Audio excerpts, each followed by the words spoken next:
Oh God, I started the music. I started the music in the middle. Oh my God, that's so funny. Let's try different music. There we go. It's one of those weeks, isn't it? Howdy, everybody. How's everybody doing? Good. All right. First of all, welcome. B, to our indie agency news members. Thank you so much for supporting this mission. Let me tell you a little bit more about us if you don't know the deal. The brief for indie agency news is build the global home for independent agencies. The mission, serve independent agencies and the brilliant people behind them. Our goal is more visibility for indies and more choice for marketers. We are a media platform. We're a visibility platform. We got lots and lots of little services underneath this as well. So we're very, very pleased about how we've been tracking over, the last few months has been really, really interesting. One of the things that we do is very, very fun. We do 4 awards a year. Our People and Agency Award is Weirdos, Misfits, and Underdogs. I haven't gotten around to announcing our jury presidents, plural. But you know what? I'll go ahead and announce them here. Shannon Jones, Yadira Harrison from Verb. Dooley Tombras from Tombras. And Greg Hahn from Mischief at No Fixed Address. They are your jury presidents. If you are interested in being on the jury, though, you can scroll down here. Boop, boop, boop. You can scroll down here, and you can just pop that in. Now, if you are a member, you got to get in touch with me. You get 25% off. We are the Arizona Iced Tea of awards. No award is over $199. No entries over $199. So we got Weirdos, Misfits, and Underdogs. That is judged. We also have a Hall of Fame that we're building as well, but we're going to talk about that later. But then we also have Pet of the Year.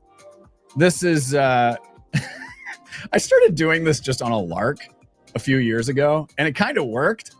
But we figured we'd bring this over. This is a People's Choice Award. So $99 per entry. The winning pet, $500 donation to the winner's favorite animal charity. You can see dogs, cats. I'm in Portland, so of course chickens. And then I have a history with horses because we just do. We have kids that ride horses. So that's those are our big awards at the moment. But I want to point out a couple of things here. We want to make sure that our members get visibility. That's kind of the thing here. So what's really important to us is that we are tracking all of this. And if you are a member, you've received an email from me. And actually, if you're on the newsletter list, you got an email from me yesterday about our philosophy about that. We do not want our members to do more work than they have to. We know how hard this is. Kyle and I worked at agencies. We built in-house agencies in radio. We know how hard this whole thing is. So do we want you to do extra work? No. We want to enhance what you're already doing. So how do we do that? Well, Indie Spin is our almost daily little recap. So we go through and we pay attention to what every member is doing on LinkedIn. And so we build out these almost daily briefings of our members. So as you can see, that shows up and it's really, really interesting. Plus, we will add certain things to our indie tracker. This industry moves fast. So we want to pop things up as close to as live as we possibly can. But these are nice little ways to go through and see what our members are up to as well. So we got Leading Women, and then there's Laura Jordan Bomback, and then we've got Mother London.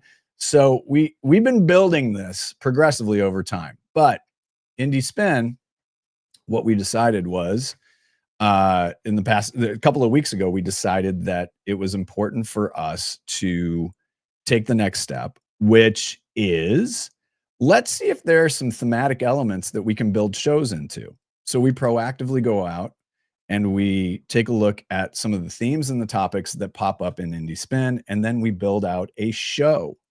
We take the time, and yeah, you know what? We use AI. I'm not going to lie.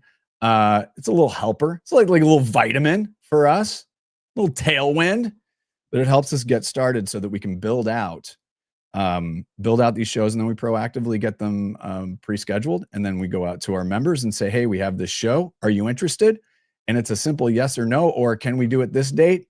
And then we get going. So far, we have about 8 of those in the mix right now. And our first one is about leadership. And I'm bringing our 3 guests in. You know, Jill, you can change your I can do this for you. So let me, it's okay. I had some real tech trouble. So you know what? It's fine. It's fine. Let's just put this in. And then what do you want your title to be, Jill? Oh, title for today. What do you want it to be today? Okay. Well, for ease for the viewers, we can just make it what my actual title is. CEO of the Americas at Iris. I know. Thank you. Oh my gosh. So funny. And then Claude, I haven't met you yet. Oh my goodness. Hi. How the heck are you? I'm so God. good. I'm so jazzed for this convo. And hey. Wait, are you VaynerX or VaynerMedia? What am I doing here? VaynerX. VaynerX. So VaynerMedia is now within VaynerX. Yeah. There we go. Yeah. Well, first of all, so again, recapping this, we had caught your points of view, and you're thinking, and let's be honest, marketers and CMOs are very much keen on understanding thinking from their agency partners. And so that's what we really look for as we build some of these shows out. But we caught the 3 of you waxing poetic, and I mean that in the nicest way possible, about leadership. And I would say that each of you has taken a pretty radical approach to leadership, but more specifically, transparency. So I want to start with let's start. Jenny, do you want to go first since you were here first? Sure. What broke you away from the traditional executive presence playbook? So walk us through a little bit of that, and then Jill and Claude will get to you. Perfect. Yeah, I thought about that when I saw that question, and there was sort of a moment, and it's related to an experience I had probably about 15 years ago. I was lucky enough to be in sort of a small group setting with Sheryl Sandberg, who at the time it was the height of Lean In, and she was still COO of Facebook, and height of girl boss culture, all the things, and I worshipped her and couldn't wait to meet her. And interestingly, it was I observed her all day, and it was just such a formative experience for me because I was early, like sort of a young leader. Right. And she was so measured and so controlled and so, like a politician. There's people whispering in her ears, like, this is who you're about to meet. And right. People held her phone, and I just was sort of, blown away by how tight that grip was. And I watched her, in between some of the sessions, and she just looked so miserable and so lonely. Right. I'm describing that to her. I don't actually know how she felt, but I just thought, no, I get it. I've seen her too. Yeah. Like that. Like and I think since then it's interesting. She's gone on her own journey, and I think is far more vulnerable and transparent now. But it was just like, it was one of those, they say don't meet your idols, and it just it was very directional for me in terms of like, I never want to be like that. And not that I'm in any realm of leadership that she is, but I've sort of carried that with me since. So I think that was a moment that sort of snapped me out of like that polished, the stupor, as it were. Yeah. It's interesting you bring her up because I when I worked for Advertising Week, Stillwell Partners, I was backstage with Marissa Meyer, formerly CEO of Yahoo. And I was just having a conversation with her because I'm originally from Minneapolis and she's from Wisconsin. So there's a little rivalry there. And so the point here is that their handler came over and said, "You handled her really well." I'm like, "What are you talking about handling?" Mhm. And we just had this very pleasant conversation, and it was really interesting to me to think that she must be miserable having to deal with being handled all the time. Mm. So yeah, no, that's a really interesting story. Jill, how about you? What Well, was the moment, or was there a moment for you? well, just more on the Sheryl chat. Have you, either of you or any of you, read the Sarah Wynne Williams book, Careless People? And so it's this woman whose experience at working at Facebook, and she chronicles sort of working very closely with Sheryl. So it's a real like page turner, actually. So I would have a look at it. I don't have like a specific moment, to be honest with you. I was thinking about this question as well, and I don't think it was actually a very conscious choice. I think when I stepped into this role a year ago, something that was really important to me was to show up the way that I wanted a leader to show up for me. And earlier in my career, I don't think I had transparent leadership modeled for me. And so I feel like there's this saying that if you don't have a seat at the table, then you're probably on the menu. And so making people feel included and being intentional and communicating more often than maybe feels even comfortable actually makes people perk up and lean in. So I knew that I just wanted to lead the way that I would want a leader to lead for me. Yeah. So that was sort of, I guess, the intention I had coming into my more recent role as CEO. It's a little bit of a golden rule thing, right? I Mm. mean, it just kind of feels that way, where it's like, how would I want to be treated? Yeah, very Yeah, I much mean, so. yeah, and common sense, common sense. Claude, over to you. Oh, hold on, what's that book behind you? I see you're blurred. That was my new book. Yeah, it works. My book's coming out in the end of October. Be Oh, I yourself. love this. Oh, I didn't read it correctly at all. I thought it's I just saw the AI work, Me and I was like, too, yeah, me I was too. like, what? Oh, that's funny. Yeah. Coming out end of October. These I are just love a good shameless awesome. self-promotion. We galleys. encourage that. We encourage our members to do that. That's I fantastic. mean, it just happened to be there. It's so good. I love all right, it. Claude, going over to you. Said. I so appreciate what you both said. For me, it's always leaving someone better than I found them. So the Maya Angelou, you know, people Yeah. forget what you said, people will forget what you did, but people will never forget how you made them feel. I want to be a person that leaves someone better than I found them. And I absolutely would love to be around people that fill my cup, that are radiators, not drains. And so I would say everything I learned really about leadership was like on the tennis team, on the soccer team, you know, being a leader there, but really being a coach and being like you got this, and my hand's on your shoulder, and there's nothing you can't do. There's nothing we can't solve together in the workplace, unless it's about, you know, health or something. We can't do that. So Right. for me, I mean, I clearly remember those days back in 2006, 2005, when I was in San Francisco, and, you know, the CEOs, all the C-suite would be in these offices with closed doors all day. It's like, oh, there was no invitation. Right. And I remember clearly this one boss came right behind me and he said, you know, everyone's replaceable. And I thought to myself, I would never want to put fear into someone's head like that. Like, Jesus okay, Christ. sure. And what are you really trying to say? Like, so it's that red thread of just being yourself and making someone else, giving people attention, generosity. Like, we know that unlocks serotonin and oxytocin in our brain and gives Right. people a sense of belonging and unity. And God knows we need more of that, a lot more of that in the workplace. I'm just going to point this. So number one, Claude, are you still playing soccer? No, it's been a long time. Come on out. Come on out to Portland.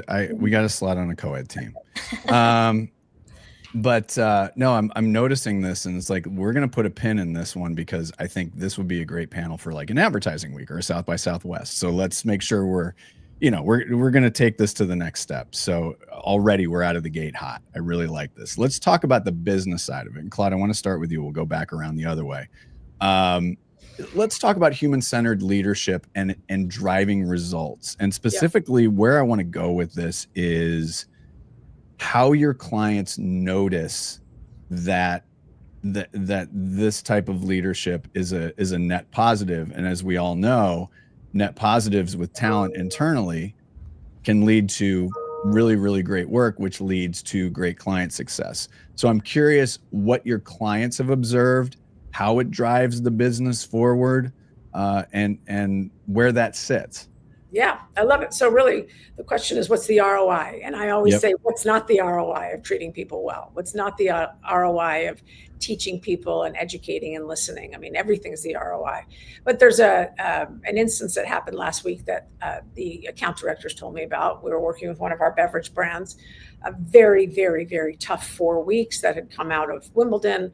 And they were just recapping and kind of doing a post game with me. And the 4 weeks were really horrendous for both teams. Sounds like that culture is a very toxic culture, and they yell a lot. We don't yell a lot. We always try to leave people not only feeling better, we try to be the bigger person in every situation, right? And kind of call out the elephants in the room. Mm-hmm. What the clients ended up telling our people are, your folks are so nice and conscientious and kind. And that's the biggest compliment you can get, I think. Mm-hmm. That, you know, aside from doing great work or being in the trenches together, and it's hard. We all know campaigns are, none of this is easy that we do. No. You know, it looks easy on the outside, but it's really all about being that bigger person and extending, like, you have positive intent, like extending the fact that no one wants to be a monster. No one's coming into work just to be a biatch all day. I just don't believe that. But I do think that we get triggered from the outside world, from our own houses, from all that stuff. And then we just don't know how to regulate our emotions. Right. So for us, that's a huge compliment. That's a huge compliment on a client scorecard, for example, outside of like, did we answer the brief and were we able to, exceed all expectations in terms of impressions or reach or whatnot. But also it's the excitement and the collaboration that happens internally, when people are jamming together and they feel seen or they feel at least safe enough to say something, right. even the introverts, right? And, we definitely have a policy of like, we're not paid to appease here. We don't get paid to appease clients. Right. For sure. But what we do get paid for really, and what we actually review people on quite honestly is core competencies, which are foundational and functional. Foundational are attention, communication, leadership, and growth mindset. And how are you not only portraying that in each level and each department, but how are you growing with that? And the functional, which is the skill set. So for us, I love that when we left a room, clients said they were easy to work with. Yeah. We're not no people. We're definitely yes and people. Yeah. I see that often with indies and particularly our members. And I like the word that you use, conscientious, that client feedback. I thought that's an interesting word that doesn't necessarily get a lot of play, but that's a really important word. So. I mean, I think it's 17 points on Scrabble or something like that. If I'm counting, I don't know. I don't know how long that is. I don't know if there might not be enough tiles. Jill, over to you. I really love this question. I mean, I think a human-centered approach delivers business results for clients as much as it does for high-performing teams. One of the things that we do as an agency is we really coach our clients and the businesses that they represent to be a little weird, but also be a lot human. Mm-hmm. And we've, there's countless examples of where that's been really successful for brands. If I think about even Elf, which is not a client of ours, but in May, they had a post on social that was really human. They're like, hey, tariffs and times are tough. In August, we're raising all of our prices by $1. I hope you'll still support us. And it was accompanied by like dancing, makeup, and was very cool. Right. And their community came back with full of support, and I guarantee there hasn't been any drop in sales. Similarly, for a client of ours, California Pizza Kitchen, they had a situation with a customer and annoyingly also an influencer who had a bad experience with a delivery that went viral. And we acted like a person, not a brand. Right. We took the situation head on, apologized, did right for the client, did right for the customer, did right for other customers who were sort of wanted retribution. And it resulted in a 25% sales lift for CPK. Right. So there's direct business result connected to just showing up with authenticity. Authenticity builds loyalty far more than perfection ever will. And I think the same is true for teams.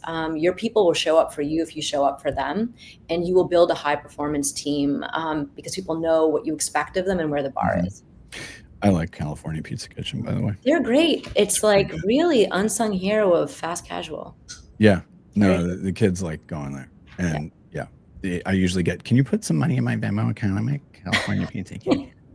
So, all right, Genna, your thoughts. I echo a lot of what Jill and Claude Ditto. Ditto to all of that. No, I think ultimately our business is about relationships. I mean, we're in the service industry. And so human-centered connection it matters more. I mean, I think what's interesting is the moment we're in with AI and technology is sort of like democratizing a lot of the services. Of course, everybody's, it's a little bit of an arms race, but I actually think the relationships and the human component are becoming more important than ever.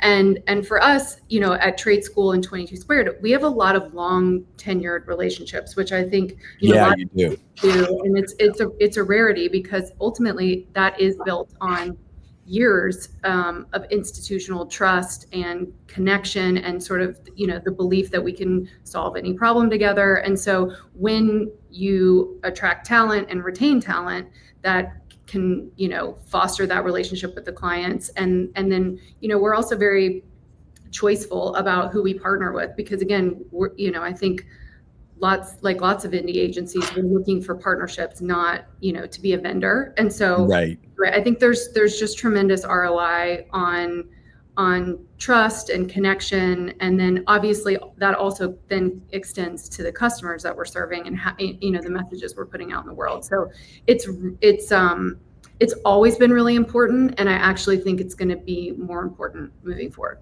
Oh, absolutely. Couldn't agree more.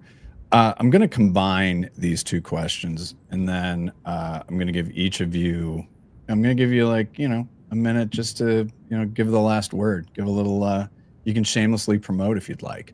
You got big agencies and I dare not say holdco, but you got chief people officers, culture departments.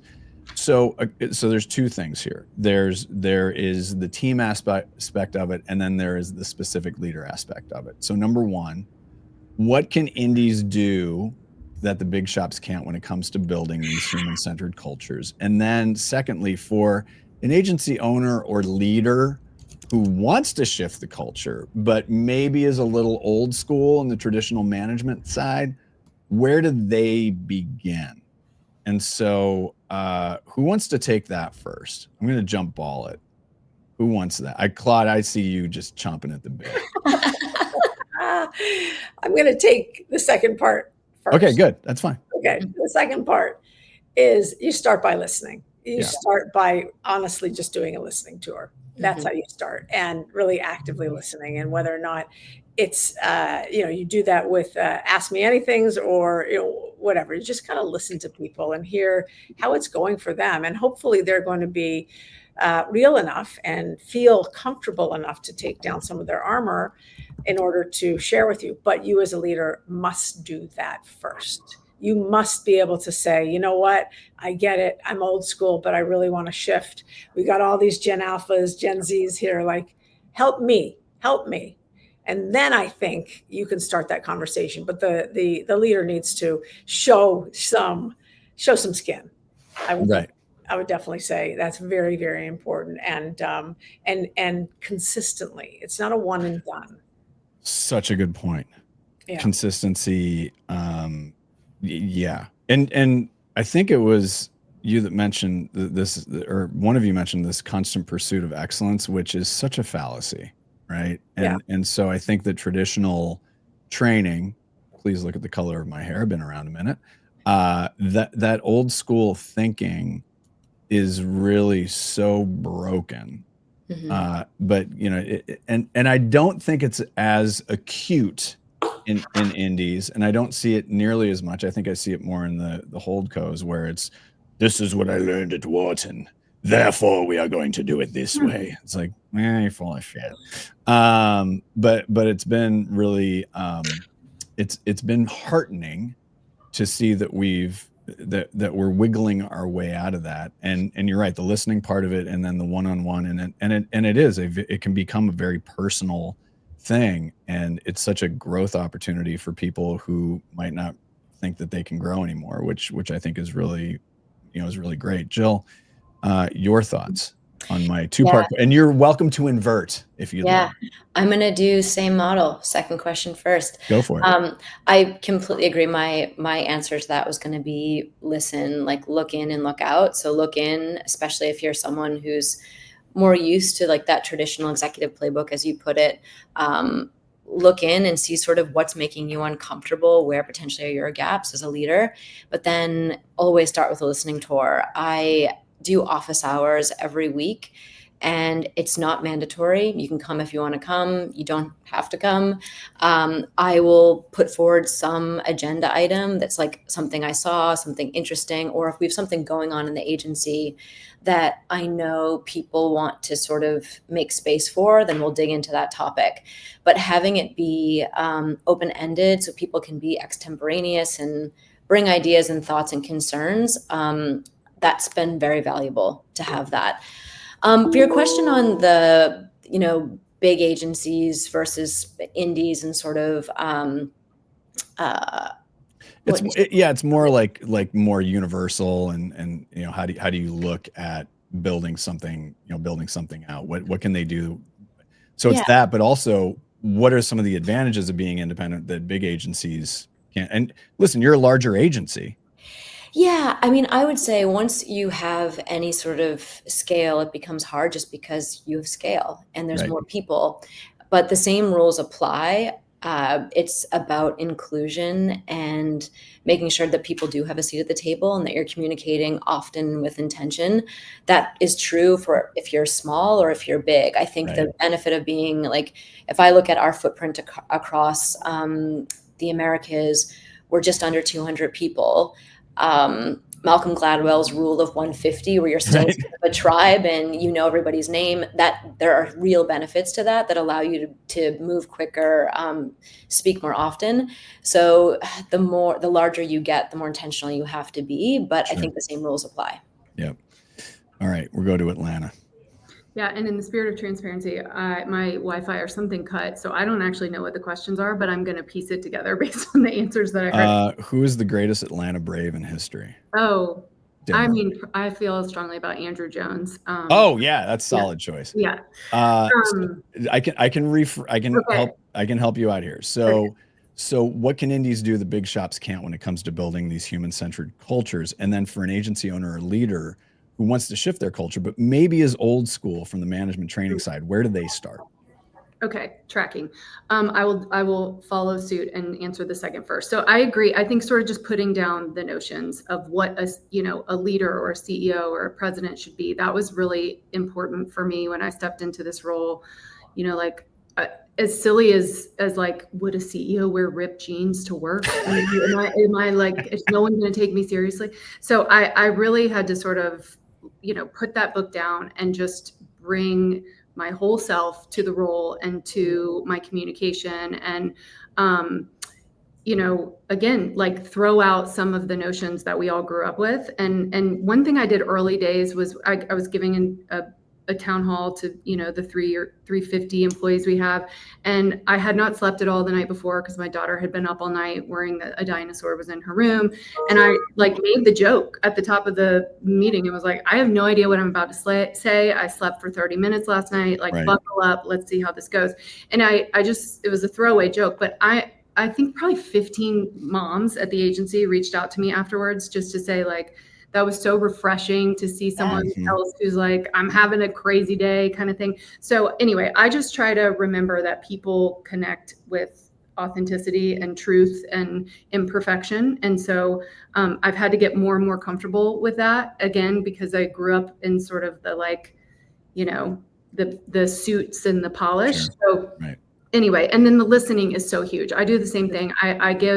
I try to give everyone my cell phone number, which is a little unorthodox and probably like a bad decision long term. But I have found that people feel really comfortable, texting me if there's, I always say, if there's something you need, if there's something you're not, if you think there's an opportunity, that is the quickest and fastest way to get there. And I feel like the team has really been respectful of that communication channel, but has used it in really amazing ways and sort of like thrown the flag up, which I have loved. And just having those very small, like informal, no agenda meetings with, again, the scale gets really hard. So being able to hear from boots on the ground, and then indies versus holdcos. I think there's tons of challenges and opportunities there. But I would say for us, instead of having like a culture center or everything for culture lives in HR, we have made a very conscious and deliberate decision that it is everywhere, and every leader, every employee, everyone is responsible for being an arbiter of that and a guardian of that versus it being centralized anywhere. And I think that's like unique to for indies to be able to do. I would like to point out how Southern that was when you said buckle up. Buckle up. Yeah. The Atlanta comes out. It does. Oh, yes, it does. Oh, I've learned with you. Like there are certain things where it's just like something like, okay. No, and I love it. I love it. I can't come to Atlanta in the summer. It's the hair. No. I'm here right now, Genna, in our Atlanta office, and it is very humid. It's my hair gets schwitzy. It gets big. If you want, go find my Olympic brick from 1996. You can go to the directory. Douglas Zanger. I put my formal name. I have a brick in Centennial Park. Yeah. Amazing. That's amazing. Yeah. Wow. So here's what we're going to end with. I was going to make this freeform, but I'm not going to. I'm going to make this like a little lightning round. But this will be more of a fill in the blank kind of thing. Not like Gene Rayburn match game fill in the blank. But more I'm just curious. We're going to go this way. This summer has been amazing because of blank. Jen, I'm going to go with you first because we talked about this a little bit. Summer's been amazing because it felt like a real slow summer, and I was able to really slow down with my kids. Oh, that's nice. It's amazing. That's really nice. All right, Jill. It's not felt slow at all. It's the opposite. This has been a great summer because we have a lot of momentum right now, and we recently brought on board a new chief creative officer who's brought a lot of energy, a lot of excellent thinking. And we've been through a lot of changes over the past year since I've been in my seat. And I feel like I finally have a region that's like really behind what we're trying to do. It feels good. Yeah. Claude, please bring the book up. I want you to shamelessly bring the book up. I want to see it again too. Come on. Come on. Let's go. But literally, this summer has been great because it's nice to see kind of like the fruits of my labor that I never thought I could actually finish anything like this. Is this your first book? It sure is. Get out. Amazing. It looks very profesh also. Thank you. Thank you. Yeah, it looks great. This summer has been great twofold. One, I think at work, I really think we've turned the corner and we are finally really touching that culture of accountability. Rather than what we had before. And I just feel great about our leadership. I feel great about how we've separated international and the Americas and then how they come together. And also, I will say I have two young daughters, and I've gotten to be in the pool with them more often than not. And I have enjoyed every minute of that. I like that. Yeah, I was telling Jen about how I took my daughter to Toronto during Ad Age Small Agency Conference Week. And it's those moments matter more than anything else. So no, it's fantastic. All right. Me and the music. What is with me and the music right now? Playing us out. You know what? I'm trying to hold on. Hey, I got game show. So we used to do a fun and games. We're going to bring that back. So for Fridays, but then we've got like correct, wrong. So nice. Listen, I produced a morning show in radio for 3 years. So of course you're going to get some wackadoodle stuff from me for sure. But what I'm going to do is I'm going to try to find something. There we go. A little good energy for a Tuesday. The three of you, please hold on, go backstage. This is not a Zoom call. Don't hang up. But I appreciate the three of you joining us. This is fascinating, and love your point of view and perspective. And thanks so much for sharing with us today. Thank you. Oh, I just cut Jill off. All right. We're going to wave aloha. All righty. Thank you. All right, everybody, listen. This was maiden voyage of us tracking our members and building shows around it. We're excited. We got more coming up, and we're going to keep at it. A reminder, if you're interested in membership to Indie Agency News, go to indieagency.news. You'll see a join button there, all the benefits. And you just take a poke around. We got lots of stuff going on. We are a media platform, but also our big thing is we don't care where our members get visibility as long as they get it. And that's why our 15-minute member consulting sprints are so popular. If you want to be an ad age, send us the pitch. We'll look at it. You want to enter an award? Send it over. We'll take a look at it. It doesn't matter. It's important for our members to get the visibility where they need it most. On behalf of everybody at Indie Agency News, I'm Doug Zanger. See you next time.